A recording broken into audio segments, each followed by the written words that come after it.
වැටුප අහිමි කරා. ඒක හොඳයි. ஓய்வூதிய பணத்தை ரத்து செய்தீர்கள், அது சிறந்த விடயம். தற்போது நீங்கள் அரசு நிதியத்தில் கிடைக்கின்ற வரி பணத்தில் சம்பளம் அனைத்தினையும் எடுத்துக்கொண்டு பாராளுமன்ற உறுப்பினர்கள் அனைத்து சலுகை நடவடிக்கைகளும் இடம்பெறுகின்றன. மக்கள் விடுதலை முன்னணியினருக்கு ஓய்வூதிய பணம் தேவையில்லை, அவர்களை பார்த்துக் கொள்வார்கள். ஓய்வூதியத்தை ரத்து செய்துவிட்டதாக நாட்டுக்கு காண்பித்தீர்கள். ஆனாலும் தேசிய மக்கள் சக்தியின் அனைத்து உறுப்பினர்களும் தங்கள் தேவைகளை பூர்த்தி செய்வதற்கான வேலைத்திட்டத்தை அவர்களின் நிதியத்தின் ஊடாக முன்னெடுப்பதற்கு நடவடிக்கை எடுக்கப்படுகின்றதல்லவா?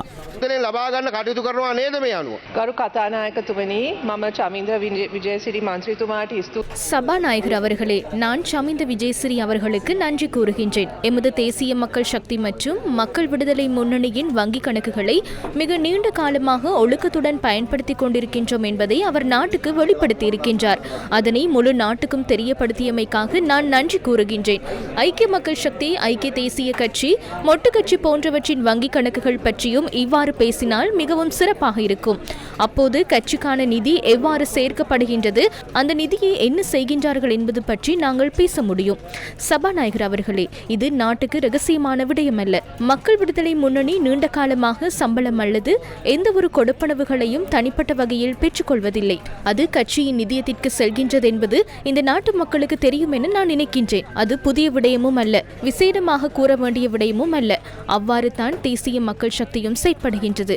அது புதிய விடயம் அல்ல, அதுதான் எமது அரசியலின் கலாசாரம்.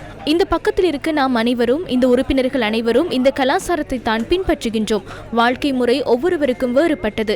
159 பேரின் தனிப்பட்ட வாழ்க்கை கதைகளை இந்த இடத்தில் என்னால் கூற முடியாது.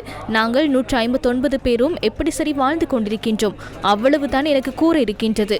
අපි 150 දෙනා 59 දෙනා කොහොම හරි ජීවත් වෙනවා. එච්චරයි මට කියන්න තියෙන්නේ.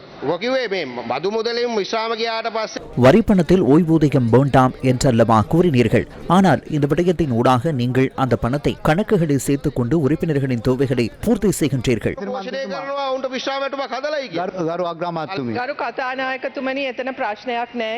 சபாநாயகரே, அதில் பிரச்சனையும் இல்லை. ஆகவே எனக்கு பதிலளிக்கவும் எதுவும் இல்லை, கேள்வி எழுப்பவில்லை. அவர் அவரின் கருத்தையே கூறினார். எமது அரசியல் கலாச்சாரம் மற்றும் அவற்றின் பயன்பாட்டை புரிந்து கொள்ள முடியாது மற்றும் முற்றிலும் மாறுபட்ட கோணத்தில் பார்க்கின்றார்கள். நாட்டு மக்களின் பணத்தை முறையற்ற விதத்தில் பயன்படுத்தி அவர்கள் எடுத்த தீர்மானங்கள் தொடர்பில் மனதில் இருக்கும் பிரச்சனைகள் தான் வெளியே வருகின்றது. ஆகவே தான் 159 பேரில் யாருடைய குறையை சரி கண்டுபிடிப்பதற்கு முயற்சிக்கின்றார்கள். ஆகவே இந்த விடயங்கள் எதுவும் மக்களுக்கு புதியவை அல்ல. அவர் கேள்வி கேட்கவும் இல்லை, ஆகவே எனக்கு பதிலளிக்கவும் வழி இல்லை. கேள்வி கேட்காமல் பதில் வழங்க முடியாதல்லவா?